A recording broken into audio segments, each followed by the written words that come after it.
Hey guys, this is John from US Dash Camera. Today I got a really big review on the Blackvue DR750S channel and also the 2-channel version, the DR750S-2CH. So these are Blackvue's top-of-the-line dash cameras, so of course I was really excited to review these. These were sent to me for review from blackboxmycar.com. So these would be the successor to the DR650S series, which came out about a year ago. The heaviest rain, Mike, is in southeastern Minnesota, southeast of Winona, southward toward Rushford, and then to the Iowa border. Everything tracking eastward. The back edge of that rain will shift eastward as we go through the evening hours. And how does Sunday look? Goddamn. Southward toward Rushford, and then to the Iowa border. Everything tracking eastward. The back edge of that rain will shift eastward as we go through the evening hours. And how does Sunday look? Now the big upgrade with this camera from the previous model is the front camera actually supports 60 frames per second on both the 2-channel or 1-channel version, and of course the rear camera on the 2-channel model supports 1080p 30. So it's definitely a big step up from the 650 with only 1080p 30 in the front and only 720p 30 in the rear. Now the 1-channel camera is basically the same video quality as the 2-channel version's front camera, so I'm going to mostly focus on the 2-channel version when I show footage, but I will show the differences between the cameras because it is really important to choose the one that is right for you. One of the most important factors is, unlike Thinkware cameras where you can buy the F770 or the F800 front camera and then if you want later buy the rear camera, you actually cannot do that with the Blackvue cameras. So if you want the 2-channel, you got to buy it right away. So both of these cameras use the Sony Starvis CMOS sensor, which is probably the more popular image sensor these days in dash cameras, and that does include the rear camera for the 2-channel model. Of course, both of these support Wi-Fi, GPS, impact detection, motion detection, a parking mode, and of course one of the big features with the Blackvue cameras is the Blackvue Cloud. So this is more above and beyond the typical smartphone app. This allows you to do quite a few things that you wouldn't be able to do with most other cameras. The way it works though is you do need a hotspot in your car, and then here you can see through the app you can set up the cloud service, and say you have a hotspot set in your car, or maybe your phone can be a mobile hotspot. You can connect up to 3 saved hotspots, which is a nice upgrade because when I tested it a few years ago you could only save 1, so that is a pretty nice upgrade. But basically, if your dash camera is connected to a hotspot, someone with this information or with a cloud code can either monitor your car live, say maybe you're in a company vehicle, or here you can see there's all these notification settings. So what I wanted to do when I tested it a few years ago was I only wanted notifications if I had a incident or impact while I was parked. But of course that would require a hotspot even when your car is off. So this is not something everyone's going to be able to take advantage of. I'm going to provide a link down below to my Blackvue Cloud video that covers more of the features of that, because it's a lot of features and it could take up a whole video by itself. So check down below in the description if you're interested in the cloud feature. Now here you can see the 1-channel version. It looks just like the 650S model. Blackvue's been using this form factor for quite a while. One thing I did like though is the lens has no color or chrome whatsoever. They really take the all black aspect to heart because a lot of US customers or North American customers want a really stealthy camera. This is definitely one of the stealthiest high-end cameras out there. On the back you can see a record and GPS light and the speaker. On the side we actually got a little touch sensor. With this proximity sensor you can either set it to mute it or you can actually set it to lock an event file. Of course the 2-channel version looks pretty much the same. It is worth pointing out that this will not fit the 650S mount, so if you're upgrading from the 650S you do need to use the new mount. So it does look pretty much the same though. Here you can see this 2-channel version does have the rear camera plug. So like I said earlier, if you want the rear camera, you have to buy this version. You can't upgrade with a rear camera later, so that's very important to know. There you can see it's side by side. The little clip that covers it is slightly different to make space for the rear camera. And here is the rear camera, which, like I said, also uses the Sony Starvis image sensor. And it is removable, but it's a little tough. But I do like that it is removable from the adhesive mount. So looking at the 1-channel package, you got a manual here. The manual's not too long, but it is in-depth enough. Comes with just a standard power cord. Comes with a memory card, a couple accessories like extra adhesives, some cable clips, little headboard installation tool to help you wire the wires through your headboard. Now the rear camera is pretty similar. Of course, it comes with a rear camera and then the same, pretty much the same manual, but it goes over installing the rear camera. Same power cord, same accessory package with the same tool and adhesives, and the memory card adapter does include a extra adhesive for the rear camera also. Again, both of mine came with a 16GB card, which I would highly recommend a bigger card. These do support up to 128GB, which is really nice. And this is the rear camera cable, which is very thin. I like this because most 2-channel systems use a micro USB cable, which is much thicker. Now I wanted to compare it to the DR490 from Blackvue because this camera also uses Sony Starvis image sensors front and rear, but it's about $200 less. Now the big draw is the 490 does not have built-in GPS. You can see there's a little GPS port, so GPS is an extra accessory that costs an additional price, and it also does not have Wi-Fi. So if you want the high-end, top-of-the-line model, you're going to need to get the 750. The GPS attachment is only about $20, so it's not too expensive. I am going to show a comparison of the 490 and the 750 later though, because I think some people will be sort of surprised. Now this is the Power Magic Pro. This is the official hardwiring kit for Blackvue cameras. This allows you to save your 12-volt port, and you can use this to allow the parking mode feature, which is very, very important for Blackvue cameras, I think. So here you can see, say you're parking in a parking lot, you can turn the motion detection on, so anytime someone walks by or drives by, it's going to save a clip. But not only does it save a clip, it is buffering the video. So on its own internal memory, it's continuously buffering 10 seconds of footage. So say you don't have motion detection on, just the impact detection, maybe someone bumps into your car, it's going to save 10 seconds before that impact plus 20 additional seconds. So you're not only going to capture the car driving away, you're going to actually capture the car driving into you, which is very important. So that buffered automatic parking mode is a great feature. One thing to point out though is it does use the G sensor to sense when it needs to switch to parking mode. After you haven't moved in a while, it will sense that your car is sitting still, and then it will switch to the parking mode. And then when you start driving in, then it switches back.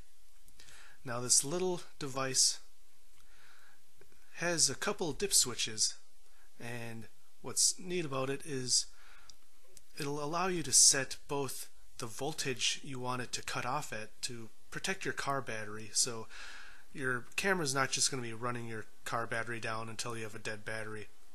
The dip switches will allow you to set, say, 11.8 volts or 12.4 volts. You know, if you live in a cold winter climate, you might want to have it set a little bit higher just so you don't end up with a dead battery when it's 0 degrees Fahrenheit.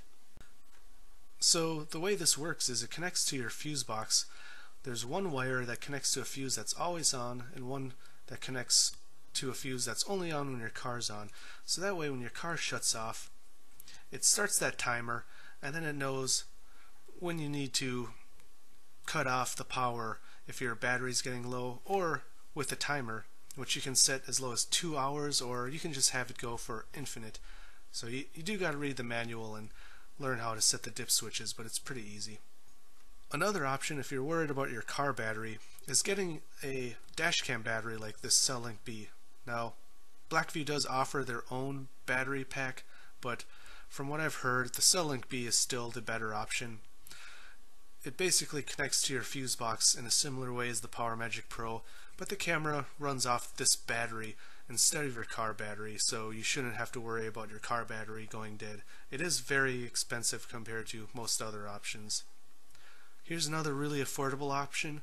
This is an OBD accessory from 7daycam.com.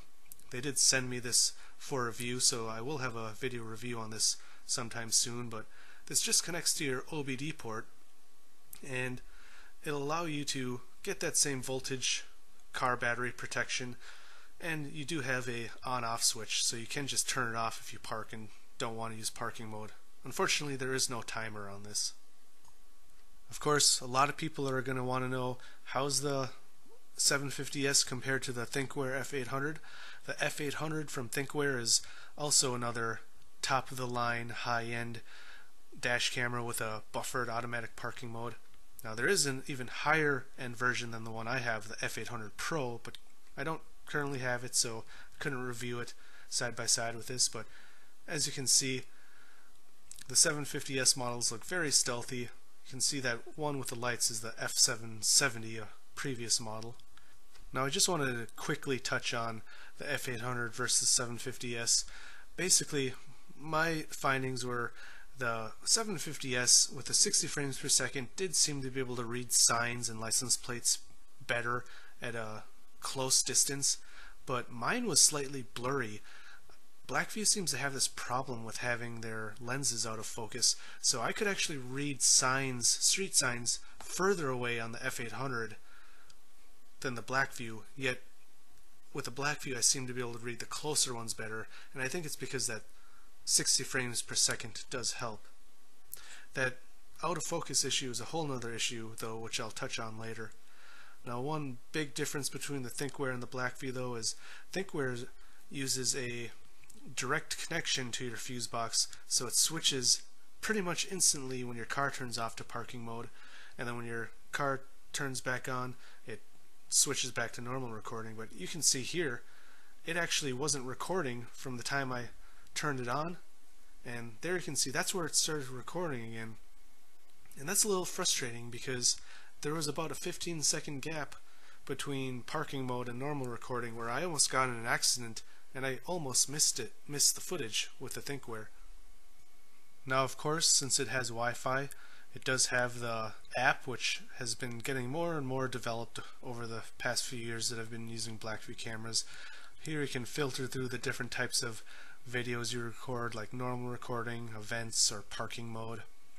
Of course, you can view your clips on your smartphone in case you need to review something on the side of the road, maybe with a cop after a car accident.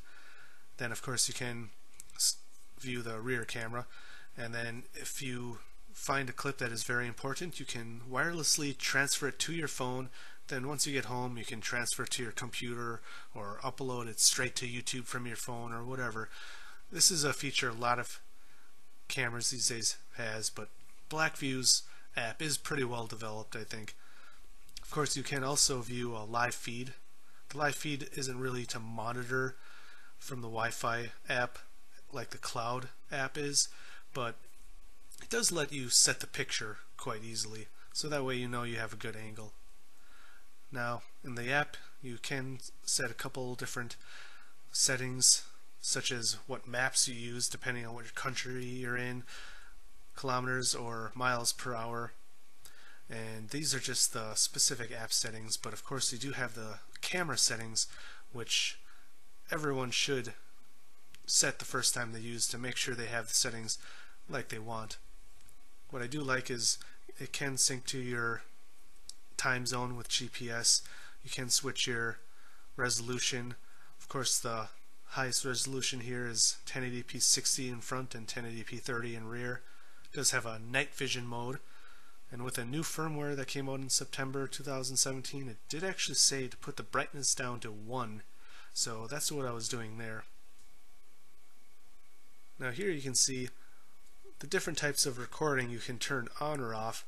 You can display the date and time or the miles per hour. You can lock events or set it so it overwrites the locked files eventually. But I think Thinkware does have the edge on setting which type of files you record over. But Blackvue is definitely getting better. I think the 490 had a little bit more customization actually, which sort of disappointed me that this camera, their top of the line one, didn't have some of the same settings.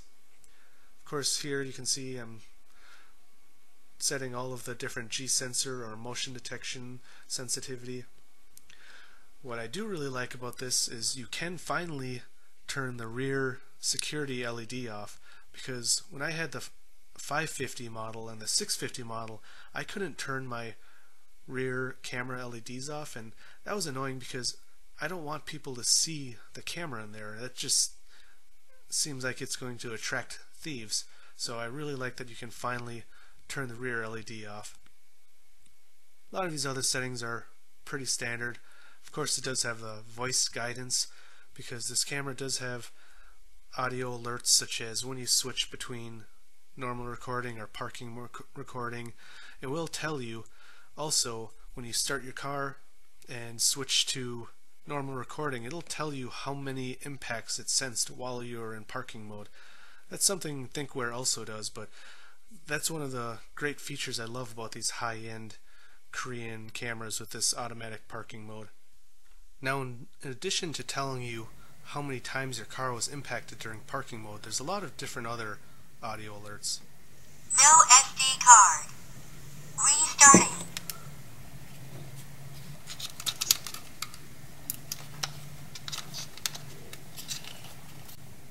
I really like it because it'll basically let you know if the camera's really working or if you need to do something for it.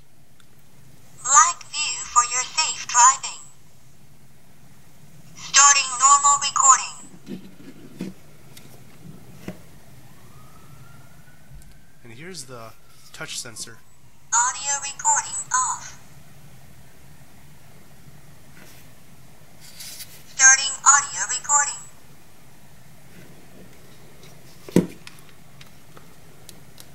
Wi-Fi off. Press once to reset Wi-Fi SSID and password. Hold for 5 seconds to format SD card.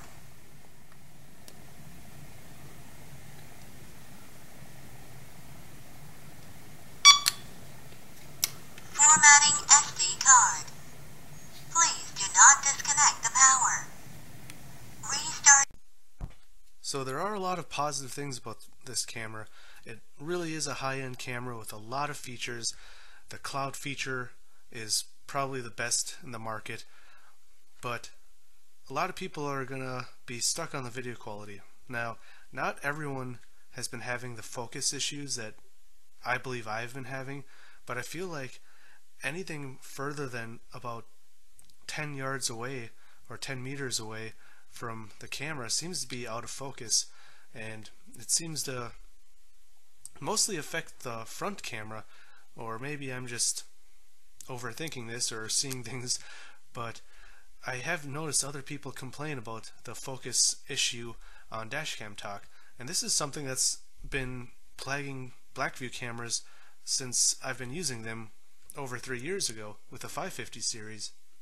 Now, I will point out that the rear camera does look great. Now, I don't have the typical vehicle because I have a truck topper and my camera's basically right above my back bumper, but the way I can see people's faces and their expressions is fantastic. I think the rear camera really impresses me. Now, the night quality is where I was really disappointed, because as soon as you start getting above 30 miles per hour, it seems like it just gets so grainy, and the brightness is pretty good. Like, you can see in the shadows much better than a lot of other cameras, dash cameras, in this price range or feature range.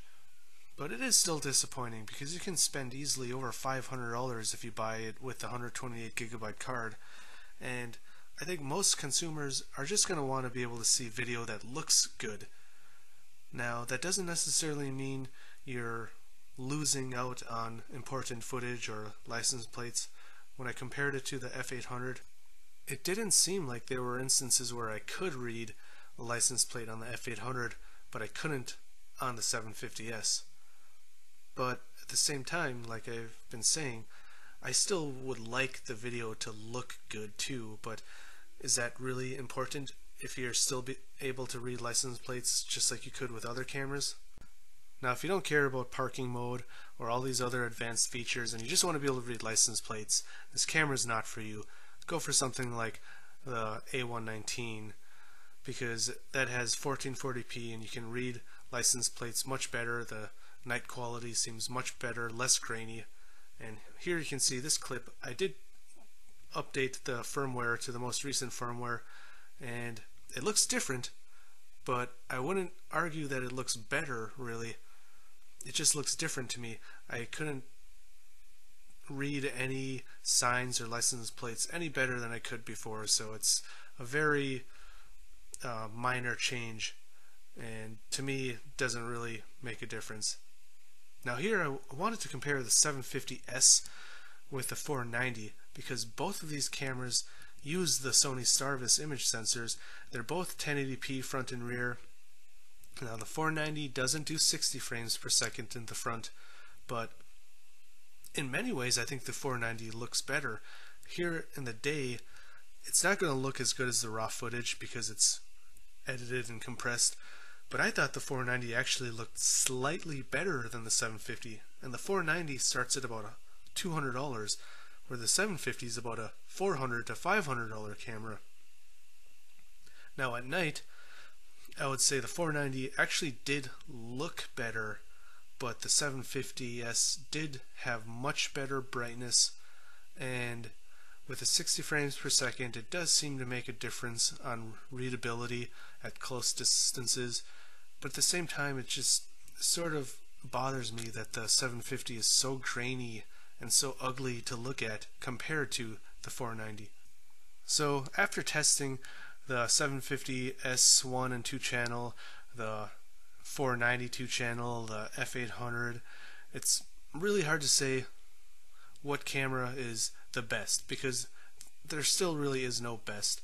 I do really like that the Blackvue cameras have that 60 frames per second, which does seem to make, but the fact that Blackvue's still having issues with their cameras being out of focus and stuff, signs more than 10 meters or about 10 yards away being out of focus is really bothersome because you're paying a lot for these cameras.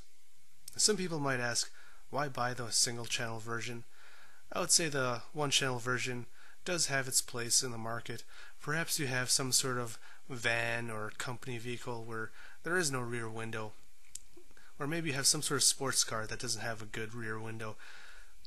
There is a market for it, but for most people, if you can afford it, the two channel version is going to be worth it, especially if you pull into parking lots with your front end into the parking lot.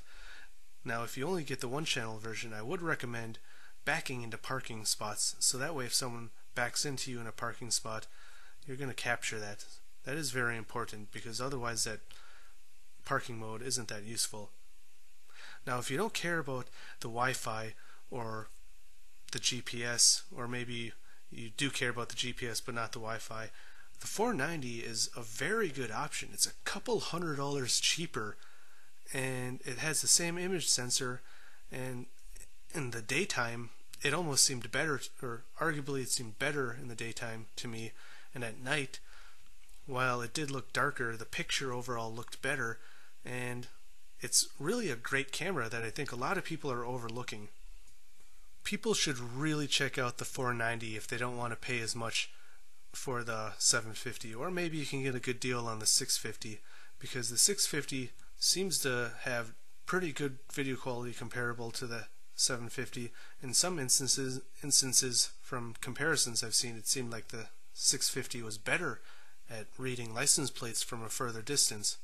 but again, it's a bunch of pros and cons, so you really gotta weigh it out for yourselves. So I hope this really lengthy, in-depth review was informational and helpful for anyone looking at either of these cameras or the other Blackvue cameras or from Thinkware. So if you like this video or my other videos, I'd appreciate it if you hit like and subscribe. Of course, I'll provide links down below to where you can purchase any of these cameras I've talked about in the description. And of course, drive safe. Thanks for watching, and I will see you next time.